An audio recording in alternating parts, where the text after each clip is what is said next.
Welcome to the meeting room at Global TV Talk Show, a broadcast service of globalbusinessnews.net. This episode from the meeting room of Global TV Talk Show is brought to you by The Bridge School, the accredited international online private school of choice, at bridgek12.org. Porch Light Rental and Destination Services. Reduce your renter lump sum or managed relocation costs. Visit them at porchlightrental.com. Cube Monk, featuring the world's first smart cube. Track your goods with our advanced GPS system. Welcome to the future of moving and relocation at cubemonk.com. Primestone Partners, featuring corporate, government, and developer housing solutions, as well as senior-level advisory services. Find them at primestonepartners.com. And by heirs.com. With our full range of services, we can help design and manage your international relocation. Find us at heirs.com. Insured Nomads provides protection and peace of mind with health insurance, travel insurance, group, or tailored insurance for the globally mobile. Visit us at insurednomads.com. And by International Auto Source. We are the vehicle experts for expats, featuring all major brands of automobiles with flexible solutions and financing. On the web at intlauto.com. Become a global player in your field. Cross Culture to Go provides virtual support for your global business and career success. We can help you thrive in 140 plus countries and markets. On the web at crossculturetogo.com. This is Ed Cohen in San Diego, and this is Global TV Talk Show. And our very special guest today is Mr. Ali Shami, and he's in the Seattle Metro Marketplace right now. He's head of a consultancy, I've got an itchy eye, called FTD Global, but he's not selling flowers. Oh, no. So let's welcome Ali and tell us what you are into these days. Good morning, Ed. It's great to be here. It's always good to see you. Every time I get invited to the show, I remember all the great experiences and the conferences we attended. I can think of, Canada and San Francisco, several times in Seattle. It was so good to be able to share and meet a lot of great people and ideas. Yeah. And hear their ideas and what they do. It's great to be here. Yes, I had a consulting company called FTD Global. FTD stands for Feel, Think, and Do. It is a global leadership engineer. I don't say engineering, but global, even though my background is engineering, but it's global leadership consultancy. It connects executives, customers with manufacturers around the world. We provide cultural awareness training. As you know, the executives of big companies, most of the executives of big companies, they have really good understanding of the global culture. They've studied, they've lived probably in several countries. So as far as cultural awareness is not a big challenge for most of them, although every now and then we see some surprises.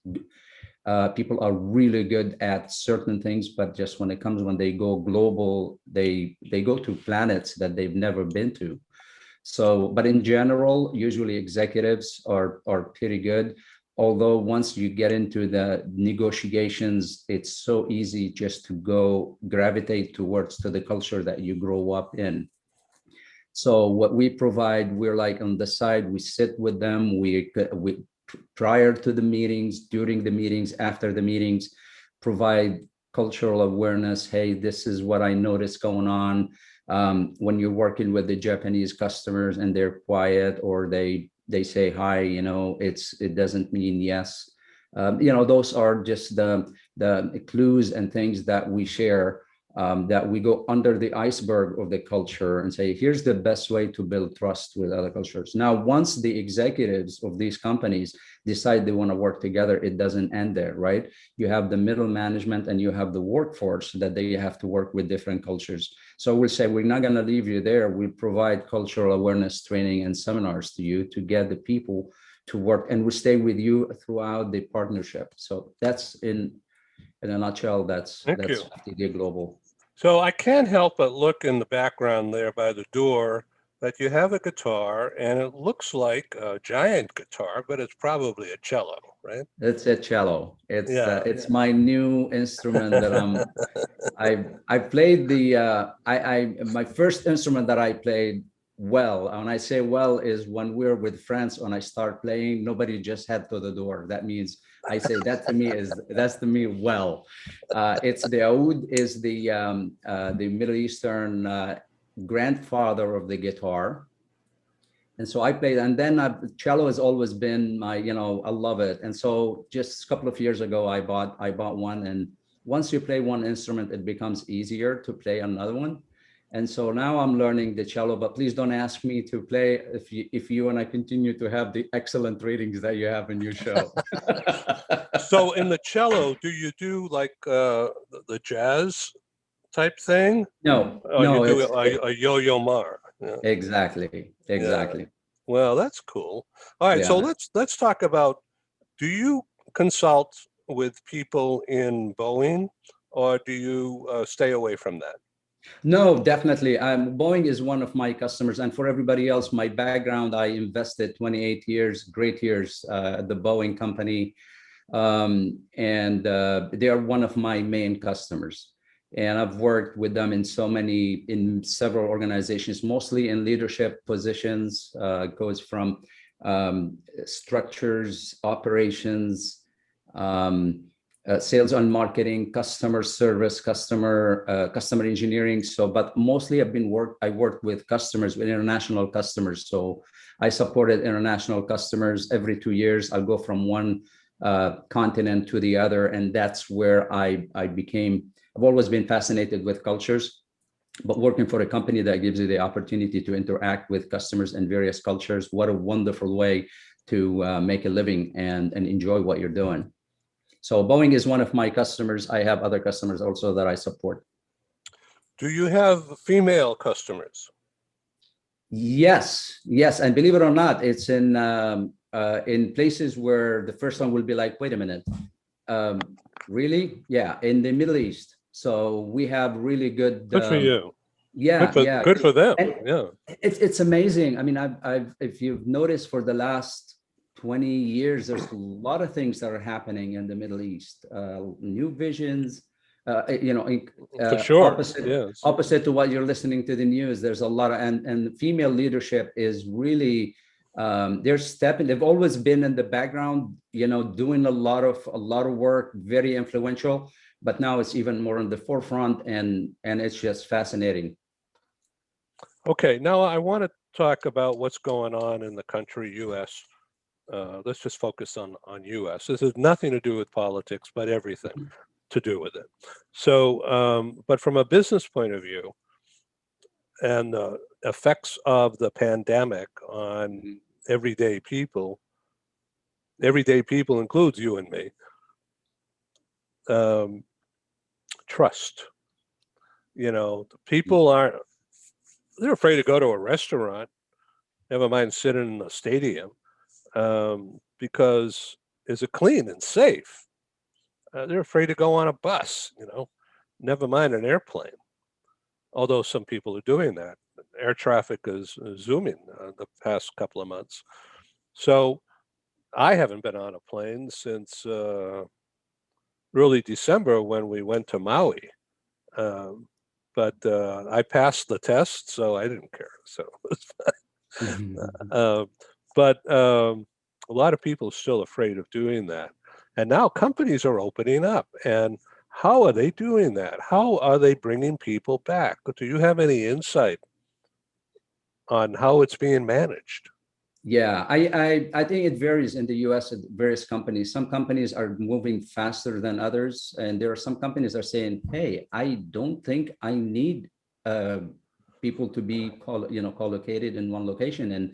And maybe it's better to just do like having staff meetings that you meet once a week, where get everybody together, spend a half an afternoon or just maybe one day, and everybody just go back to work, and so they can. So it really varies. But you said something when you started the discussion with trust, and I think the pandemic has really showed how important it's just safety, and it's life depends on trust.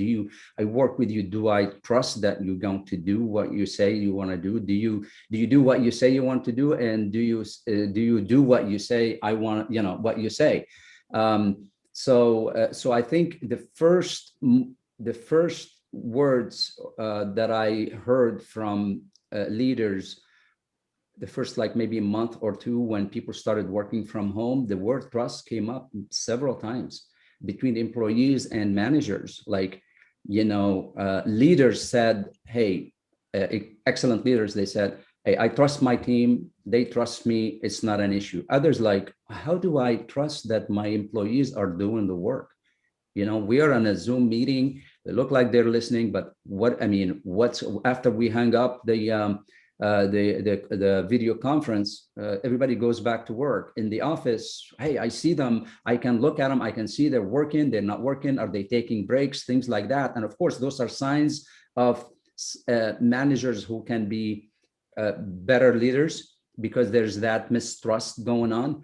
And at the beginning, it was like, oh, how do I guarantee that my team are doing their work? So some they just swung the pendulum all the way to the left and say, you gotta give me a report every single day. At the end of the day, you gotta tell me between 8 and 10, what did you do? It's what you did rather than what is the end of the project. Where are you on the project? What is the status? So that was at the very beginning of the pandemic. But at the same time, I knew there's going to be a huge wave coming at the end of the year, because when managers, you want to sit down with their employees, they want to close the performance management document of, this is what you did, what you said you're going to do, and here's the end of the year, and I'm going to give you this raise. That's where I saw that I predicted there's going to be a lot of challenges. And sure enough, folks were just, talking with me and saying, hey, my goodness, it's at the end of the year. I've been dealing with all kinds of stuff. I didn't know whether to put pressure on my employees or not. And now I have to tell them what, if they're getting a raise or they're not, or, how am I going to do this? And so I think the pandemic has really been a great lesson to all of us in how we look inward, what we think of ourselves, are we, and also the same the folks that we interact with.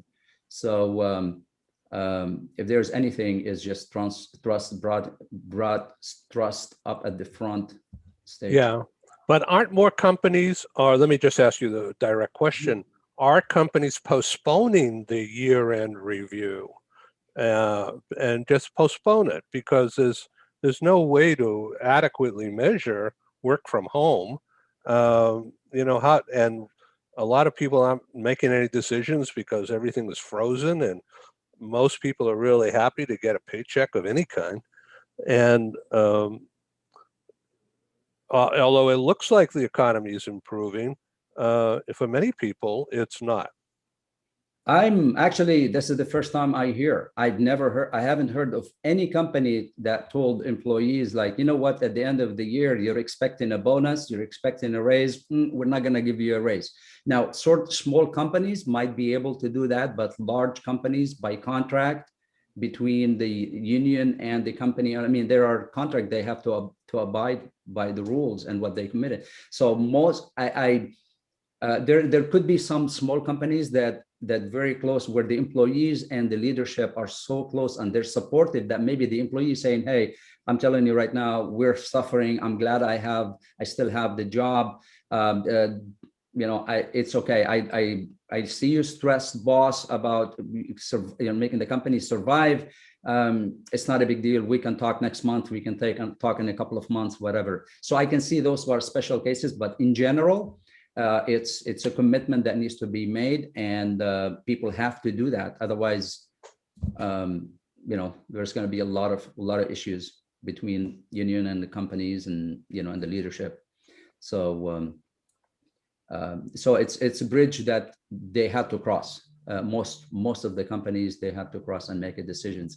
And the lucky ones, they're still surviving. I mean, I have a friend of mine, I was talking with a friend of mine yesterday. He was he was asking me about some of the work that is being done in Saudi Arabia, and how he can get more projects there. And he was, he was talking about, what do you think the best way that I can get into that market? And of course, trust came up the same way. I said, offer your help, show that you care, and don't think, look at money is not the reason why you are communicating. Just share some of your. And another discussion I had also with startups and talking about trust is, the new generation, they're going, should I go work for a company like Airbus, like Boeing, like Google, or I should just go and do a startup with a couple of kids from college and start our own company and be the next Steve Jobs, or whatever, right? And this is where I think it's the importance of you got to really start working. You got to learn skill, and it just reminds me a lot between startups and being famous basketball players. You know what, the rate of failure in startups is so high, over 90%. And so you got to really make that. And when it comes to trust, I say, hey, if you want to go work for a startup, help them. Just say, hey, oh, you're working on this project, let me help you, and give 1 day of a free work. Don't ask for money. Just show that you care, help. And when you offer something free, it sends a very strong message, right? If I want to have an ad on what I produce, what I provide in FTD Global, and say it's about cultural awareness, and I sit and I have a video of 20 or 30 minutes, how to build trust. And I'm not talking about this is what I'm going to make you be successful, all that selling. No, talk about the very important things about a culture. Before the meeting, what do you do? All those nuggets that usually consultants wait till they get picked, they're in contract to share that information. But if you go and share some really important information, where other consultants will be like, I can't believe Ali is talking about these things. These are really important. Why is he telling them now? What is he going to tell them later? So when you provide your best, that sends a very strong message. You're genuinely interested in helping. That's number one. And when you're giving a lot, that means you have so much more in store. That once it's like, my goodness, he's sharing all that information for free. Can you imagine what he's going to get for money? Well, we really want him. So we circle back to the trust as really important, and really showing that you care more than what you know. That's so important. And to express what you want rather than just show to impress. And people are smart; they can just see through you. They can are you genuine? I have a good example of a friend of mine who from the Middle East, and we were talking in Dubai, and he said, I have customers that they want to sell me stuff. Everybody wants to go sell, right? They want to go where the money is. And so we say, okay, let's have a meeting at 10 o'clock in Al Jumeirah in one of the hotels. And I tell him at 10 o'clock. And he said, Ali, you know what I do? If I have 5 people want to sell me the same product, and I tell them I have, okay, you 10 o'clock, you're at 11, you're at 1, blah, blah, and I spread it through the day. And deliberately, I don't show up on time. I deliberately, he said, sometimes they don't know how I look like. I sit maybe at the other end of the lobby, and I see the salesperson sitting there looking at the time, where, just looking around, where is he? And I watch, and then in like 10 minutes, 15 minutes, I show up and I look straight into their face. I want to see how they feel about me. And I say, you know what? If I see someone who's still genuinely interested in me and helping and all of that, I'll be like, okay, this is a good start. It's not guaranteed that I'm going to do business. I'm going to buy from that person. But then I see somebody else as soon as like, we were supposed to be at 10, right? It's just like as if I'm the customer. The guy needs me. He wants my money, and he wants me to explain myself why I'm 10 minutes late, versus, I am so glad to see you. I know you're 15 minutes late, but I hope everything is okay. Hey, just want to let you know, if you're busy, we can always reschedule. Anytime you want, I'm it's up to you. Please do not, let's not meet. It sends a very strong message. So deliberately, when it comes to time dimension and being on time between various cultures, it makes a big difference. As we are in the West, where we have more punctual, right? We look at the time, and if somebody is consistent, starting at 10 exactly, we look at it as like, oh, there's credibility there, there's leadership, there's commitment, right? I want to do business with that person. While other cultures, the more patient you are with them, the more they feel like, oh, this is credibility there, there's leadership, there's relationship before money, before work. So these are just little things that just happen with building trust among cultures and between people in general. So what are you going to be doing this weekend?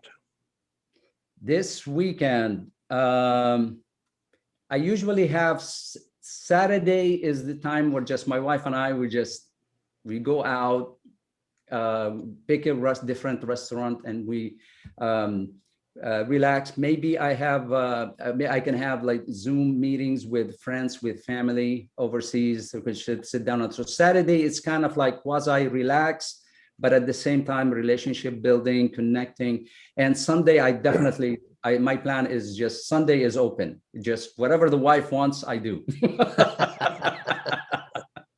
That's smart. Yeah, there are times where, because now I'm working on my dissertation for my doctorate. So there are times I'll be like, you know what, Saturday is going to be I got to spend like 4 or 5 hours on studying and or just doing research, And so that's the plan. So I need to ask you, what's the PhD going to be in? It's project management across cultures. So when I was at Boeing, I taught classes on doing business across cultures and communicating across cultures for several years as part of the leadership certificate program that we offer to employees. So I'm just continuing the same. It's a project management across cultures. How do various companies interact, work together, just going through this phases from the planning, execution in a project. So it's more of a global leadership, global project management. So it sounds fascinating. I wish you well in your pursuit of that.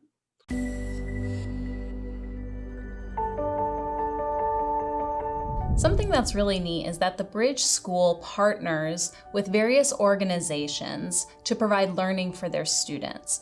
For example, we partner with a major ballet company, and we are able to enroll several of their students into our school. So now not only is the student able to participate in a school and have a seamless transition while they're very active in their ballet career, but now they have other dancers that are with them that are doing some of the same courses. So it's almost becoming a camaraderie where they're taking similar courses, they're working together on their ballet, and really being able to form this great partnership with these organizations to provide a needed service. A lot of times there are student athletes who will spend hours and hours at the gym or at the basketball courts, wherever it is. And if they're attending a traditional school, they're in school from 8 to 3. They get a quick snack, and then they're at the gym for 3 to 4 hours in the evening. Coming to us and having that partnership, they're able to break that up throughout the day. They can have a morning practice, get some schooling in, have an afternoon practice, finish their schooling in the evening.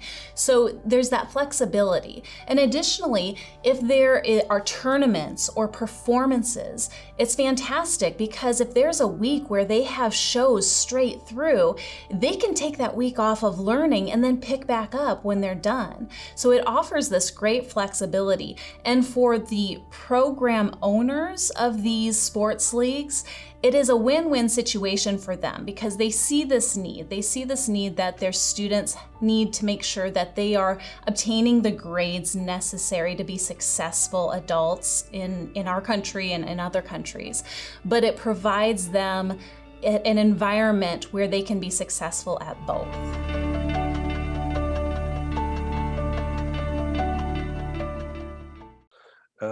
So our family's getting together on Saturday for a picnic out up in Encinitas, which is a beach town about half hour, 40 minutes north of here.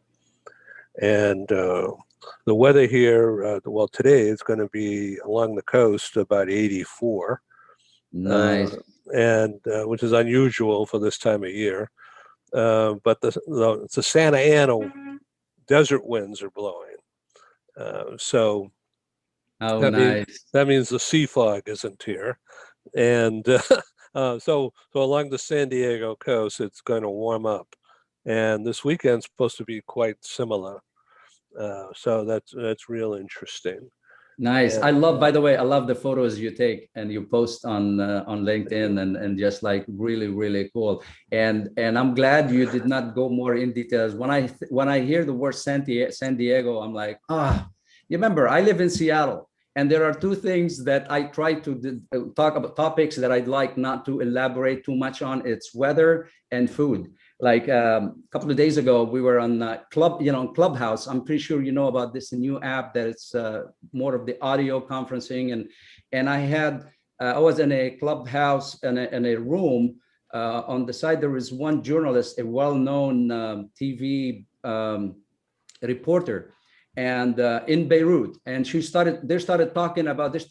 She started asking questions, asking folks in Lebanese who are abroad, hey, you've been out of Lebanon for such a long time. What kind of food do you miss? And they started talking about food, and I'm like, oh God, please don't. So there are two things I prefer not to talk too much about: the weather and food, and food that you love, the Lebanese food, And so it's like, oh my goodness, please don't do that. So.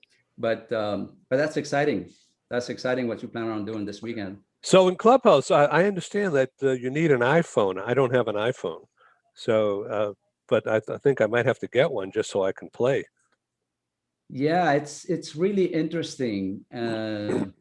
It's like a radio that you pick your own channel and you participate. It's like you have on the stage people that they have the moderate the talk. And they will pick people from the audience who would like to participate. At the same time, there's a lot of room for improvements. I think whoever came up with that app followed the agile, the approach of, when you build an app or have a project, do not worry about making it 100% perfect. Just get something going and throw it out there, and the users will end up helping you design it well. And this is a really perfect example, because just looking at the app, it's like, this is great, but there could be something better that could be improved. Like, why don't they put a small clock on the phone? Because you have pictures of the people who are participating in the call, but and here's some people, some moderators are really good on stopping the discussion when it goes away from the topic that they're talking about. And they're really good at saying, hey, you're taking the whole time just you by yourself talking about everything. You need to cut down. So so I've seen rooms that are really well managed, and some that everybody talks about at the same time. So it's first thing that came to mind was like, why don't they put a clock there that's like, everyone has 1 minute or 2 minutes to make a point, and then you'll have a sound that comes on 30 seconds before the time is up. So for me, as a user, I was thinking about ideas to improve it, and I was just tempted to send a note to them saying, hey, why don't you do this? So that's Clubhouse. It's exciting, but it can be addictive. I first 2 days I was on it most of the time, and then now I'm very, very selective which rooms I go to. So check it out. Let's go. I will. Let's go back to a topic that I heard you talk about. Okay, and that is because of your background in engineering and connected to many who are engineers in Boeing.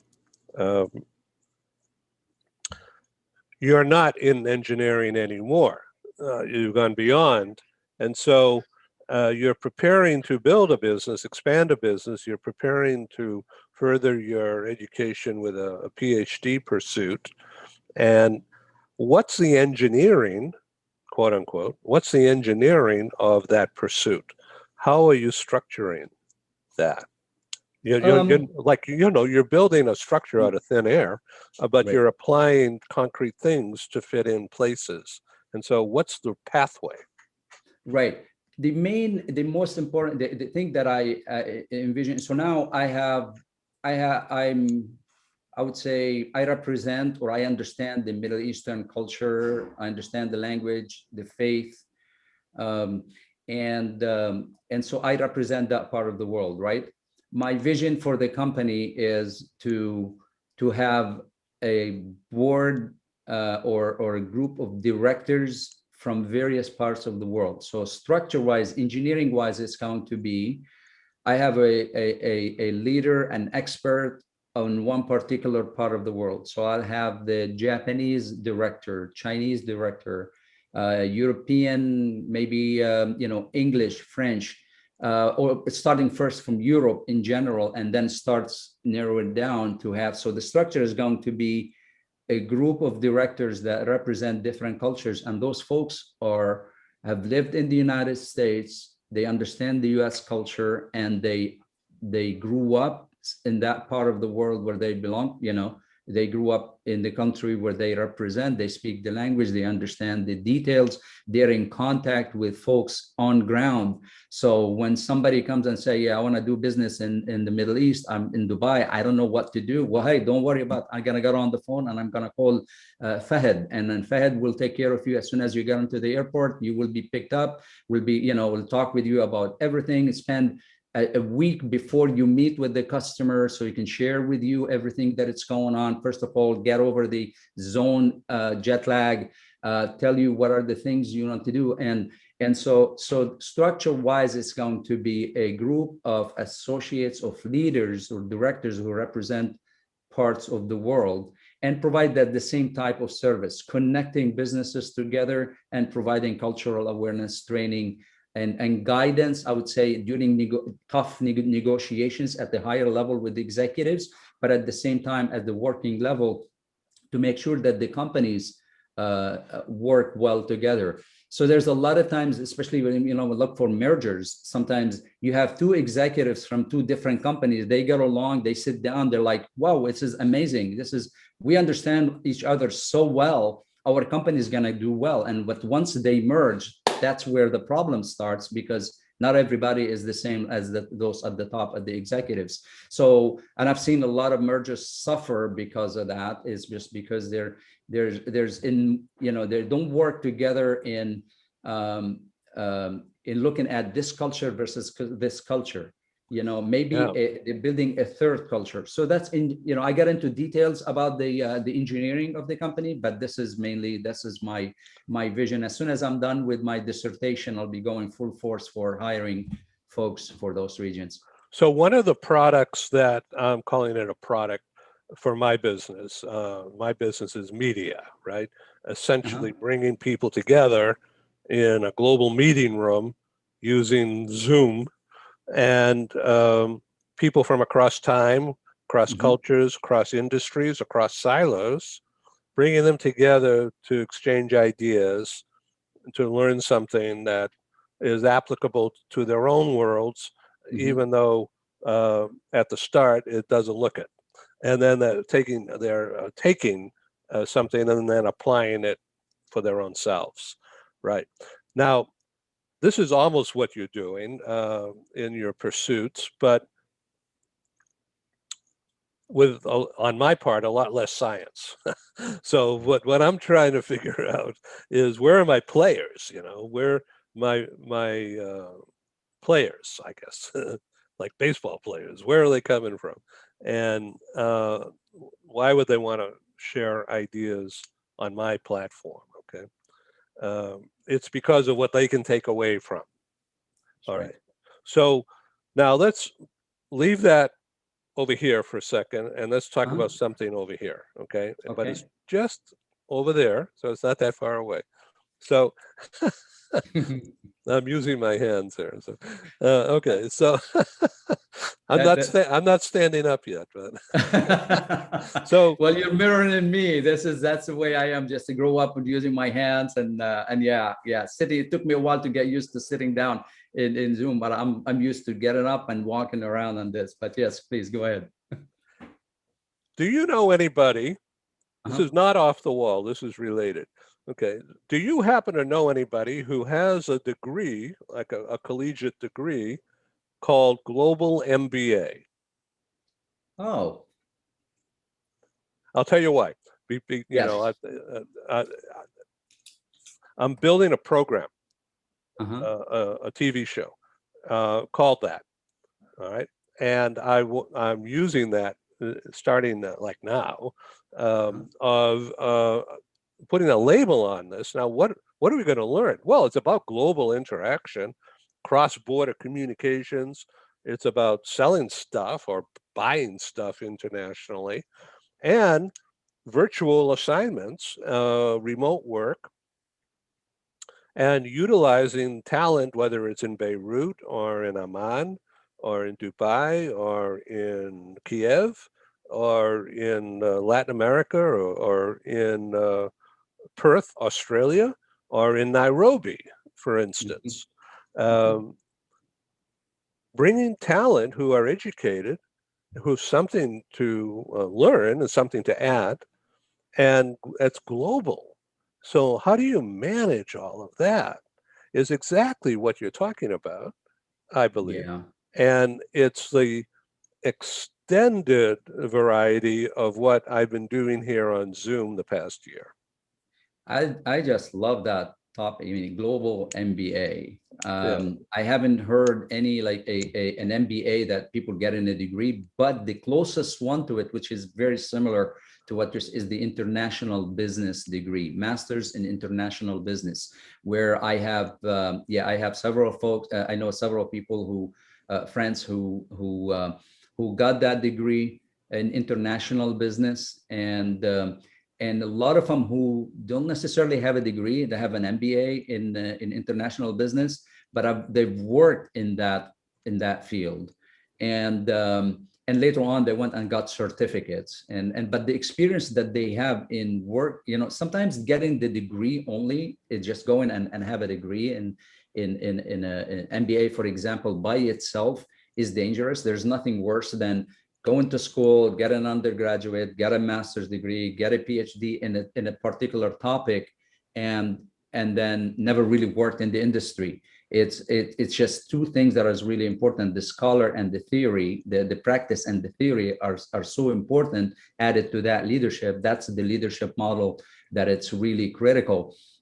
But I know there are some, several people who've done this work: sales and marketing, customer support, customer service.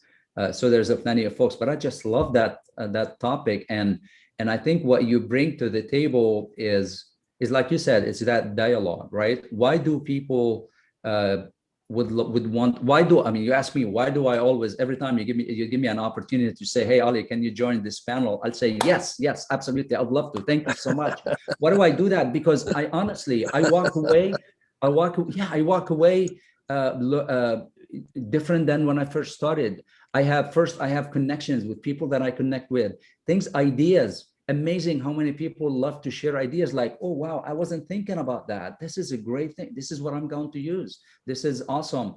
And I met so many people just from the day I met you at just in the conferences, or even just with the calls, the Zoom conferences that we have in your show. So that you're bringing in people who have been in the industry for a long time. They have so much experience. They're sharp. They share. They really reveal things about the topic that sometimes, like, wow, I wasn't thinking about that. So I congratulate you, and that's an awesome. Please become part of our faculty. I'd love to. Yes, you can sign me up. Ali, what's your website so we can end the show and you could get on to your dissertation? It's FTD Global. That's it. It's Feel, Think, Do Global, letters FTD Global. And if there's anyone have any questions, anything could be be of help, I'm here to help. I really love to meet people. I love to help people.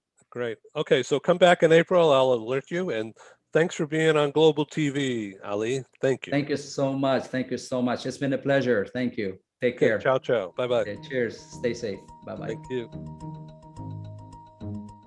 Thank you for joining us in the meeting room at Global TV Talk Show.